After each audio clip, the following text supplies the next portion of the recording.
तो my dear students, last video lectures को आपने अच्छे से देख लिया होगा। मेरा ख्याल है आपको molar mass of atom, molar mass of molecule, molar volume, ये सारी चीजें क्लियर हो गई होंगी। तो जैसे अगर हम कहें कि शुगर की बात करें, सपोज दैट मैंने कहा 3.42 ग्राम ऑफ शुगर, यानी इसका मतलब हम बात कर रहे हैं सुक्रोज की। ठीक है, अगर मैं इसकी बात करूं 3.42 ग्राम ऑफ शुगर, तो अब मुझे ये कहने में कोई प्रॉब्लम नहीं है कि आपने एसकेवी चैनल पे इतने वीडियो देख लिए हैं अच्छे से कि आपको ये समझ में आ गया होगा कि अगर मैं कहूं number of moles of sugar तो आप निकाल लेंगे, क्योंकि ये होता है mass in gram upon molar mass of sugar. क्यों भाई, बताइए। ये बात तो मुझे लगता है आपको क्लियर हो गई है, क्योंकि अगर हमें मोल्स निकालने हैं तो हमें मास पता है, मोलर मास हमें पता होता है, नहीं तो पता कर लेते हैं। ठीक है, तो जो मोलर मास सुक्रोज का होता है वो होता है 342। तो बेटा 3.42 अपॉन 342, यहां पर देखिए ये ग्राम में है बेटा। मोलर मास की यूनिट क्या होती है? ग्राम पर मोल। ये मोलर मास की यूनिट हो गई। हमारा मोल्स निकल आया, कितना आ जाएगा देखो 3.42। इसको हम लिख सकते हैं 342 इंटू 10⁻⁻²। 342 कट गया 0.01 मोल्स, ये आया मोल्स ऑफ शुगर। ठीक है, मेरा ख्याल ये तो बहुत आसान सी बात है कि अब मास पता है और मोलर मास निकाल लिया। लेकिन अगर मैं यही बात कहूं कि शुगर को हम क्या कर रहे हैं? पानी में डाल रहे हैं। अब सुनिए ध्यान से, हमने क्या किया,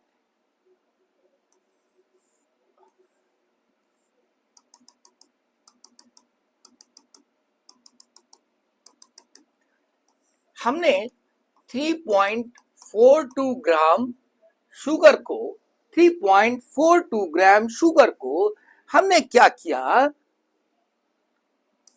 100 ml सॉल्यूशन बना लिया इससे। यानी इसका मतलब ये हुआ कि 3.42 ग्राम ऑफ शुगर हमने डाल दिया पानी में और ये पूरा सॉल्यूशन बन गया पानी में। इसका मतलब बेटा मेरा देखो, शुगर प्लस वाटर बराबर शरबत। क्या बना? शरबत। ठीक है, हंसो नहीं, हिंदी नहीं है, उर्दू है। ठीक है ना? तो यानी इसका मतलब ये जो शुगर और वाटर मिलके जो मीठा पानी बना, शुगर सिरप बना, ठीक है ना, तो उसका वॉल्यूम कितना है? 100 ml ऑफ सोल्यूशन, यानी ये हुआ सॉल्यूट। इसको हम क्या कहेंगे? सॉल्यूट। सॉल्यूट मतलब होता है विलेय। सॉल्वेंट का मतलब हुआ विलायक, जिसको घोला जाए, जिसमें घोला जाए, जिसको सॉल्यूट, जिसमें सॉल्वेंट। और जो बना मीठा मीठा उसको कहते हैं हम सॉल्यूशन। सॉल्यूशन यानी विलियन, विलेन नहीं, विलियन। ठीक है, विलेय, विलायक एंड विलियन। ठीक है, तो अब इस सॉल्यूशन की बात करते हैं, जो बन गया सॉल्यूशन, इसकी बात करते हैं। अब देखिए, अब मेरा बेटा 3.42 ग्राम हमने डाला, 100 ml सॉल्यूशन बना लिया। ठीक है, अब हमने यहां से इसमें से थोड़ा निकाला,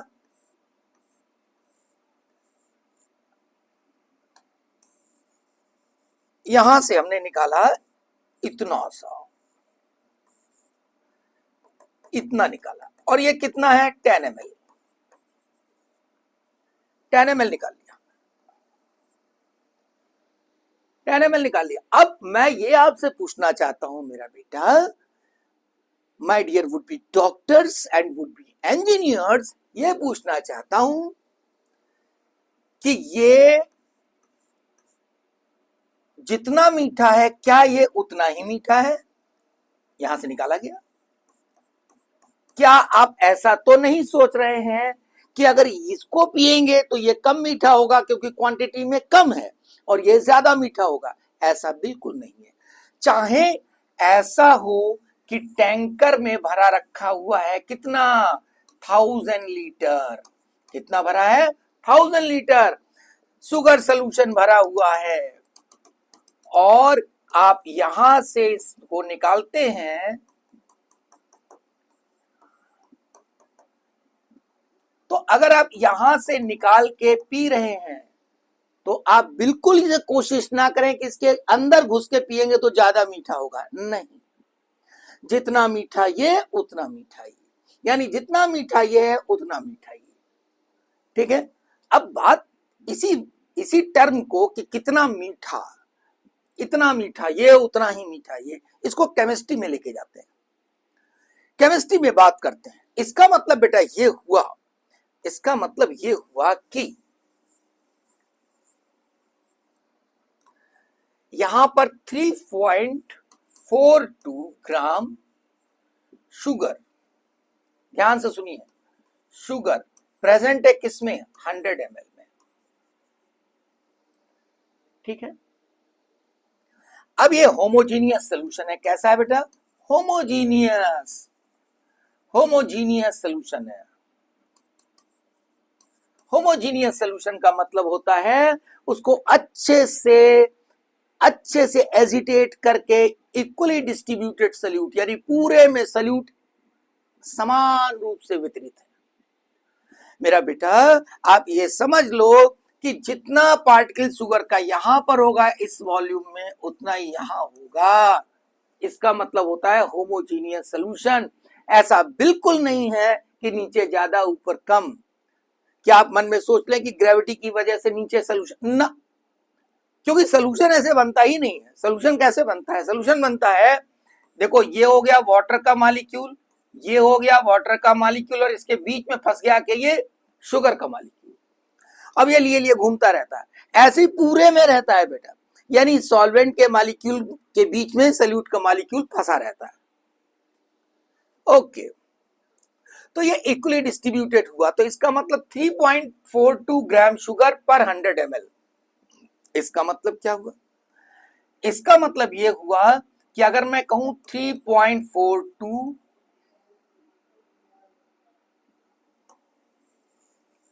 देखिए 3.42 इंटू 10⁻⁻² ग्राम शुगर पर ml ऑफ सोल्यूशन, ये आया। यानी इतना 3.42 इंटू 10⁻² ग्राम शुगर 1 ml में है। मेरी बात समझ गए? यानी जो यहां से आप पी रहे हैं तो 1 ml आपने अगर इनहेल किया मुंह में 1 ml, तो आपके मुंह में शुगर कितनी गई, इतनी गई शुगर। अगर 10 ml तो इसमें शुगर कितनी होगी, 3.42 इंटू 10⁻⁻²। 1 ml में इतना, और ये कितना है 10 ml, तो 10 से मल्टीप्लाई कर दो, कितना आ गया 3.42 इंटू 10⁻⁻1 ग्राम ऑफ शुगर। यानी अगर इस 10 ml को आपने पी लिया, अगर 10 ml सोल्यूशन को, इस शरबत को पी लिया, तो आपके पेट में कितना शक्कर गई, कितना 3.42 इंटू 10⁻⁻1। हम ये कहना चाहते हैं जितना मीठा ये उतना ही मीठा ये, इसका मतलब 1 ml में जितना सोल्यूट है वो हर जगह इक्वली डिस्ट्रीब्यूटेड है। ये केमिस्ट्री की बात आई। अगर आप इसको केमिस्ट्री के नजरिया से देखेंगे तो स्वीटनेस का मतलब है equal distribution of sugar in solution, ये इसका मतलब है। अब इसी को तमाम सारे मैथमेटिकल टर्म हैं केमिस्ट्री में जिनको हम डिस्कस करेंगे, उनको देखिए। तो सोल्यूशन को रिप्रेजेंट करने के लिए, मैं यहां पे बना रहा हूं, मुझे लगता है आपको दिख रहा होगा। सॉल्यूशन को रिप्रेजेंट करने के लिए हमारे पास कुछ मैथमेटिकल टर्म है जो कि पूरी physical chemistry even though inorganic organic में भी आपको नजर आएंगे। तो वो क्या है, अगर मान लेते हैं हमने इसमें x gram, small x gram of solute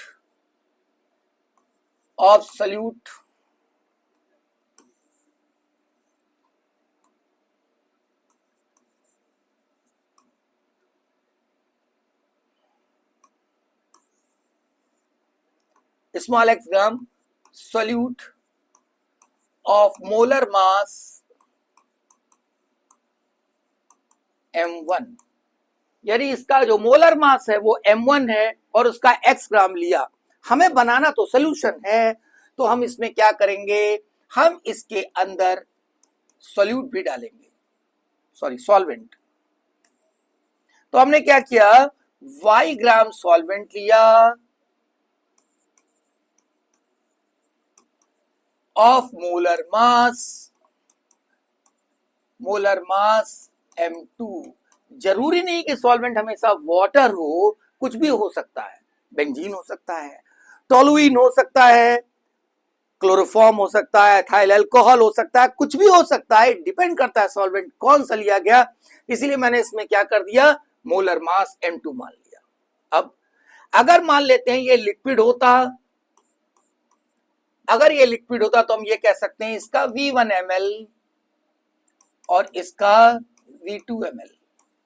ध्यान रखिएगा जब भी मैं आगे बात करूंगा मैं इन्हीं सब्सक्रिप्शंस को यूज करूंगा, V1 ml सॉल्यूट का, V2 ml सॉल्वेंट का। तो अब अगर मैं सॉल्यूशन की बात करूं तो क्या हो रहा है बेटा, अगर मैं सॉल्यूशन की बात करूं तो सॉल्यूशन का मास कितना होगा, मास हुआ x प्लस वाई ग्राम। इसका मतलब जितना सॉल्यूट है और जितना सॉल्वेंट है उसको ऐड कर दिया जाए तो वो टोटल मास सॉल्यूशन का हो गया। ठीक है, इसको मैं लिख देता हूं W ग्राम। वॉल्यूम कितना होगा, V1 ml plus V2 ml, यानी ये हुआ ml में, और इसको मैं लिख लेता हूं V लीटर। ध्यान रहे यहां पर मैंने ml में लिया था, इसको मैंने लीटर में लिख दिया कि जो पूरे सॉल्यूशन का वॉल्यूम है वो V लीटर है। ठीक है, ये कंसीडरेशंस इतने हो गए हमारे पास। अब जो चीजें निकल के आ रही हैं उनको जरा देखा जाए, यानी number of moles of solute. अगर मान लेते हैं कि हम सॉल्यूट के मोल्स की बात करें तो हम कितना लिखेंगे, मास अपॉन मोलर मास। तो मास कितना है बेटा, x अपॉन m1। से it is small n, moles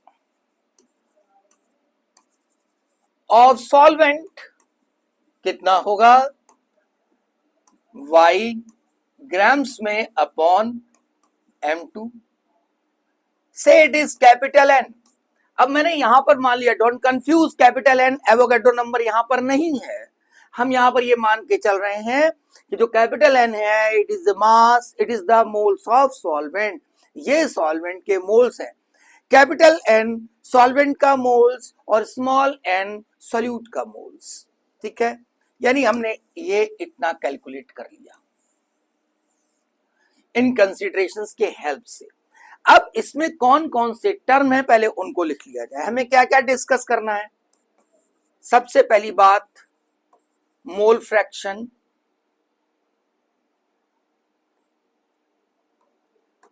mole fraction of solute and solvent.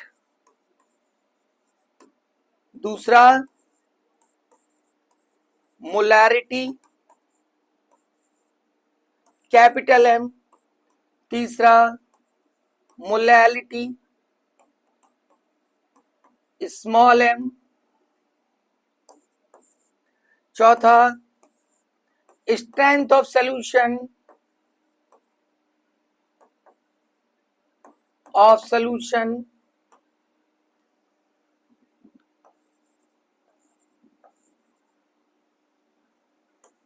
ग्राम पर लीटर में, परसेंटेज में, by weight, percentage, by volume, सब बहुत इंपॉर्टेंट है, बहुत इंपॉर्टेंट है। और परसेंटेज, वेट बाय वॉल्यूम। तो ये इतना हमारा जो है। अब जैसे इसमें फॉर्मेलिटी है या नॉर्मेलिटी है, तो नॉर्मेलिटी में आगे डिस्कस करूंगा नेक्स्ट वीडियो लेक्चर्स में, जब मैं पहले आपको इक्विवेलेंट वेट पढ़ा दूंगा उसके बाद। तो इक्विवेलेंट वेट का जब आपके सामने वीडियो लेक्चर आएगा उसके बाद नॉर्मेलिटी होगा। तो आपका कंफ्यूजन अगर यहां पर हो कि नॉर्मेलिटी नहीं लिखा हमने, फॉर्मेलिटी नहीं लिखा हमने, तो वो बाद में आएगा। ठीक है, तो मैं इनको एक एक करके डिस्कस कर रहा हूं, देखिए ध्यान से। मोल फ्रैक्शन,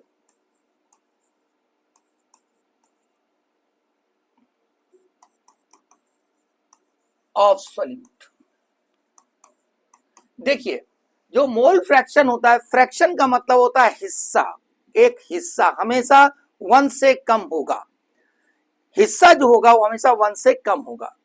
यानी इसका मतलब टोटल में से किसी चीज का कितना पार्ट है उसको हम फ्रैक्शन कहते हैं। तो देखिए, मोल फ्रैक्शन ऑफ सॉल्यूट, इसका मतलब मैं लिखूंगा moles of solute upon total moles. यानी ये सॉल्यूट के मोल्स हो गए प्लस सॉल्यूट का मोल्स प्लस सॉल्वेंट का मोल्स, ये नीचे टोटल मोल्स हो गए। अब इसको हम रिप्रेजेंट करते हैं, यहां पे मैं रिप्रेजेंट इसको करूंगा कैपिटल एक्स से। ध्यान रहे, ये मैंने कैपिटल एक्स से रिप्रेजेंट किया है, स्मॉल एक्स से हमने मास ऑफ सॉल्यूट को रिप्रेजेंट किया है। ठीक है, तो डोंट कंफ्यूज। फिर आता है बेटा मोल फ्रैक्शन ऑफ सॉल्वेंट। इसका मतलब यहां पर ऊपर सॉल्वेंट के मोल्स लिखेंगे हम और नीचे टोटल मोल्स, तो ये हुआ कैपिटल वाई। ठीक है, तो capital X mole fraction of solute, capital Y mole fraction of solvent. एक काम करते हैं, जरा हम एक्स लिखते हैं और प्लस वाई लिखते हैं। ठीक है, अगर देखा जाए तो हम लिखेंगे इसको एन,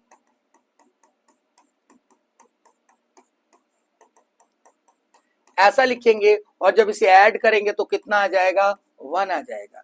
एलसीएम लेंगे, ऊपर नीचे बराबर आ जाएगा। तो हमेशा sum of the fractions is equal to 1। हमेशा ध्यान रखें कि अगर हम फ्रैक्शंस का सम करेंगे तो हमेशा 1 आएगा।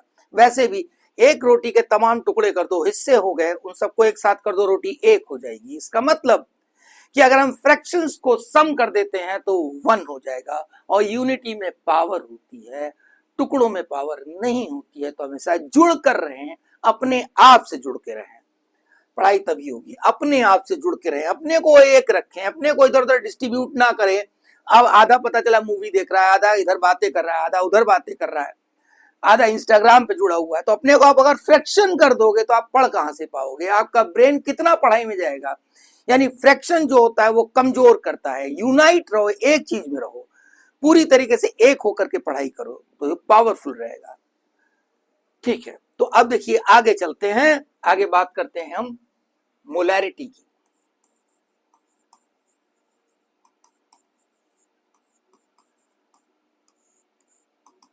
मोलैरिटी, अब मोलैरिटी जो है उसमें कैसे डिफाइन करेंगे, देखिए number of moles of solute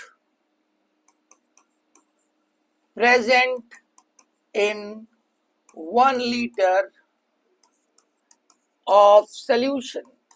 1 litre solution में कितना सॉल्यूट का मोल्स प्रेजेंट है।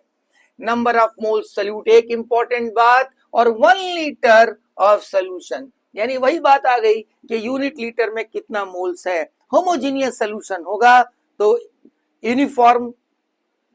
यूनिफॉर्मली डिस्ट्रीब्यूटेड होगा पूरी तरीके से सॉल्यूट। चलिए, तो अब देखिए बेटा, अगर मैं कहूं यहां पर, तो हमने क्या लिया है, x ग्राम सॉल्यूट का लिया है। x ग्राम हमने बेटा सॉल्यूट का लिया है। देखो ये x ग्राम सॉल्यूट का है, y ग्राम सॉल्वेंट का है, और वॉल्यूम कितना है, v लीटर। तो हमारे लिए इंपॉर्टेंट बातें क्या है इस समय, इंपॉर्टेंट बात यह है कि हमने x ग्राम सोल्यूट का लिया है जिसका मोलर मास कितना है m1 और वॉल्यूम कितना है v। यही दो बातें हमें देखनी है, वॉल्यूम सोल्यूशन का देखना है, यही दो बात इंपॉर्टेंट है। मोल्स यहां पर एक इंपॉर्टेंट बात है, ये मोल्स लिखा हुआ है, ये हमने ऐसे लिखा है, ठीक है। आइए आगे बात करते हैं। देखिए, तो अगर मैं कहूं कि v लीटर ऑफ सोल्यूशन, अब पीछे जो आपने पीछे मैंने अभी दिखाया था आपको, तो वो क्या कह रहा है, v litre of solution contains n moles of solute. बेटा पीछे का रिवाइज करती है और लेट के मत पढ़िए, सही से कलम हाथ में, ठीक है, कॉपी रखिए सामने, ठीक से पढ़िए। तो आप जब लिख रहे होंगे तो आपने पीछे देखा होगा कि v लीटर सोल्यूशन में मोल्स कितने हैं, n मोल्स हैं सोल्यूट के, n मोल्स। तो 1 लीटर में कितना होगा, तो ये आ गया 1 लीटर में कितना मोल्स होगा सोल्यूट का, मोल्स पर लीटर। और हमारी डेफिनेशन क्या है, number of moles present in 1 litre, उसको हम क्या कहते हैं, मोलैरिटी। तो ये मोलैरिटी आ गई, यानी मोलैरिटी बराबर कितना हो गया, n अपॉन v। ये क्या है, मोल्स ऑफ सोल्यूट। बोलिए भाई, समझ में आई बात, यानी number of moles of solute upon volume of solution, this is molarity. आगे इसको ऐसे भी लिख सकते हैं, मोलैरिटी बराबर mass of solute upon m1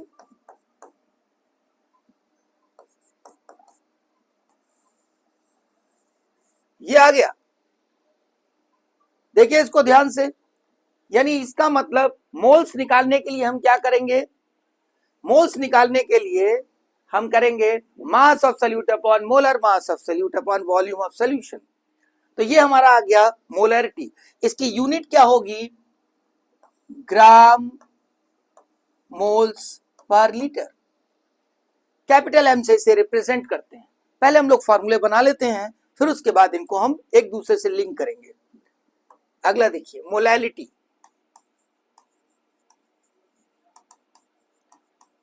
small m। अब मोलैलिटी को हम डिफाइन करते हैं, नंबर ऑफ मोल्स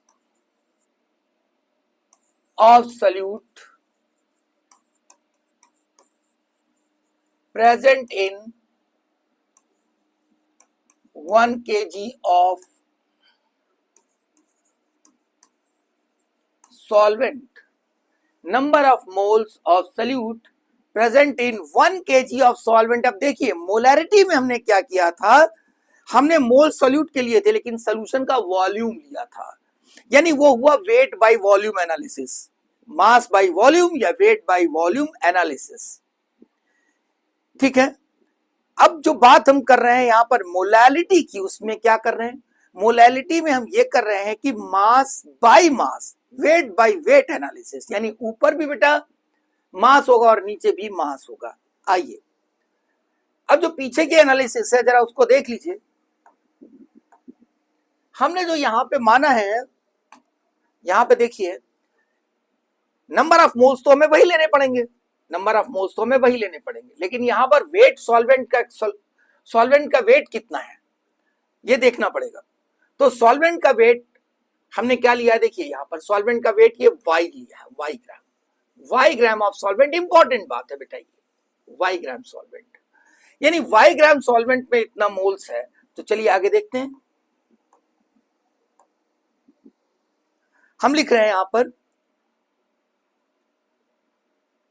y ग्राम, ध्यान दिए y ग्राम को हम कैसे लिख सकते हैं, y इंटू 10⁻³ kg।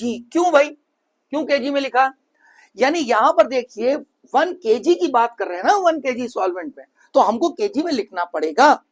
तो देखिए y into 10⁻³ kg of solvent contains कितना, कितना मोल्स है बेटा, n moles of solute, n moles of solute.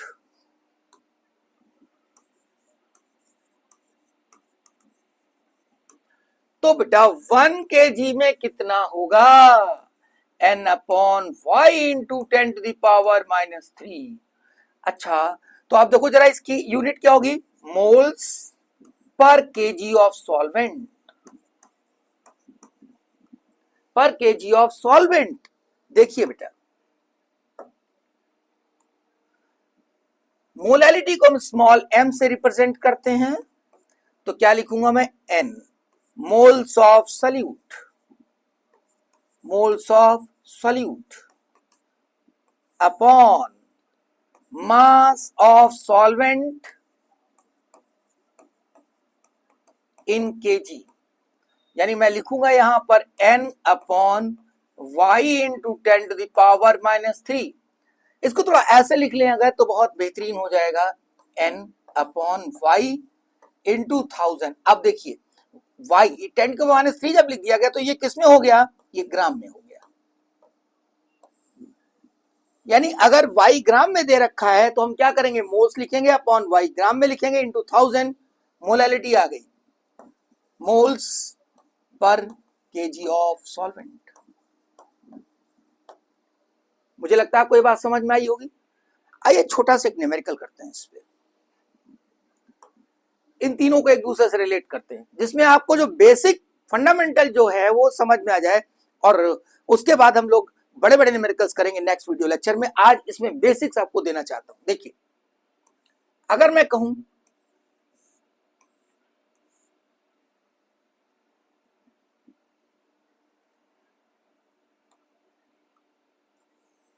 कि एक सोल्यूशन बनाना है, हमने लिया 90 ग्राम वाटर,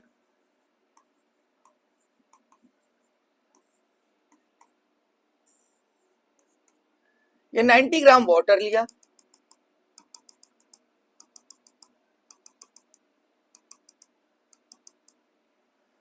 और इसमें हमने 5.85 ग्राम NaCl डाल दिया, और करीब जो सोल्यूशन बना वो 100 ml बना।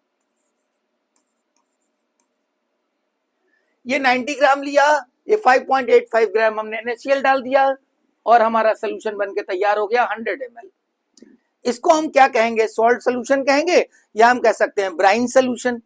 ठीक है, तो सॉल्ट सोल्यूशन या ब्राइन सोल्यूशन, फिलहाल हम इसे सॉल्ट सोल्यूशन कह रहे हैं। तो आइए जो जो चीजें हम लोगों ने पढ़ी उसको निकाल लिया जाए। सबसे पहले moles of solute, moles of solute बेटा कितना होगा, सोल्यूट क्या है यहां पर NaCl, तो 5.85 ये मास हुआ NaCl का, upon molar mass of NaCl क्या होता है, 58.5 ग्राम पर मोल, ये ग्राम में है बेटा। तो आंसर क्या आएगा, देखिए जरा ध्यान से, अगर सॉल्व करेंगे आप सो यू विल गेट, देखिए यहां पर मैं लिख सकता हूं 58.5 इंटू, बोलिए लिखा जा सकता है, हाँ बिल्कुल लिखा जा सकता है, क्योंकि इसको 5.85 को मैंने कुछ इस तरह लिख दिया। अब अगर ये कट जाएगा तो क्या आएगा, 0.1 मोल्स ऑफ NaCl, या अब बात आती है 90 ग्राम ऑफ वाटर, तो मोल्स ऑफ वाटर कितना होगा, 90 ग्राम, और इसका मोलर मास कितना होता है, 18 ग्राम पर मोल।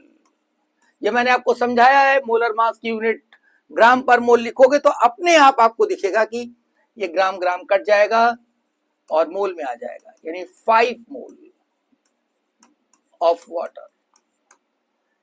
हमें निकालना है मोल फ्रैक्शन, ये x NaCl के लिए, सॉल्यूट के लिए, मोल फ्रैक्शन ऑफ सॉल्यूट NaCl, तो देखो कितना हो जाएगा, मोल सॉल्यूट के 0.1 प्लस 5, सॉल्यूट का मोल्स अपॉन सॉल्यूट का मोल्स प्लस सॉल्वेंट का मोल्स, आप लिख सकते हो 0.1 5.1, सॉल्व कर लीजिएगा। अब इसकी कोई यूनिट नहीं होती मोल फ्रैक्शन की, ठीक है, y कैसे निकालोगे, y निकालने के लिए बेटा moles of water that is 5 upon 0.1 plus 5 that is 5 upon 5.1 solve कर लीजिएगा। This is the mole fraction of water. अब बात आती है मोलैरिटी की। मोलैरिटी हमारा फार्मूला है moles of solute. Moles of solute कितना है हमारा 0.1। अब हमें यहां पर क्या लिखना है, ध्यान रहे वॉल्यूम हमें लिखना है सॉल्यूशन का, और वो भी लीटर्स में लिखना है। तो 100 ml है सॉल्यूशन का वॉल्यूम, इसको चेंज करेंगे लीटर्स में, ठीक है। अब इसको सॉल्व करेंगे तो आ जाएगा 0.1 अपॉन 0.1, कट गया 1 मोल्स पर लीटर, यानी इसको हम कह सकते हैं 1 मोलर सॉल्यूशन। अब मोलैलिटी को चेक करते हैं। मोलैलिटी बराबर होता है NY ग्राम्स में इनटू 1000, ठीक है। तो मोलैलिटी के लिए बेटा मोल्स को हम लिखेंगे 0.1, यहां पर लिखा। मास ऑफ सॉल्वेंट, सॉल्वेंट का मास कितना है 90 ग्राम्स, 90 इनटू 1000, ठीक है। ये कट जाएगा तो यह आ जाएगा 10/9, ठीक है। 1 पॉइंट, ये करीब आ जाएगा आपका 1 पॉइंट, लगभग 1.1 something moles per KG of solvent,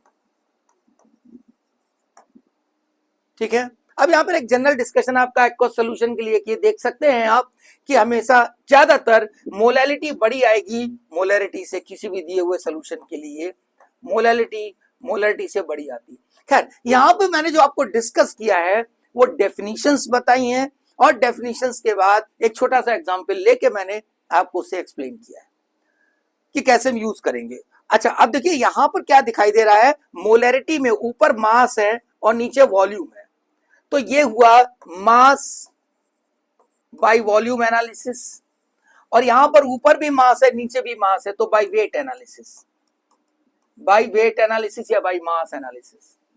तो इस पर टेम्परेचर का असर नहीं होता है मोलैलिटी में, क्योंकि टेम्परेचर घटता या बढ़ता है तो मास पे असर नहीं पड़ता है। तो मोलैलिटी होगी टेम्परेचर इंडिपेंडेंट, टेम्परेचर पर डिपेंडेंट नहीं है, जबकि मोलैरिटी टेम्परेचर पर डिपेंडेंट है। मुझे लगता है थोड़ा थोड़ा समझ में आया होगा कि मोलैरिटी टेम्परेचर पर डिपेंड इसलिए करती है क्योंकि वॉल्यूम चेंज होता है, मॉलिक्यूल्स दूर पास जाते हैं, मास नहीं बदलता लेकिन वॉल्यूम चेंज हो सकता है। तो मोलैरिटी मास डिपेंडेंट, मोलैलिटी मास इंडिपेंडेंट।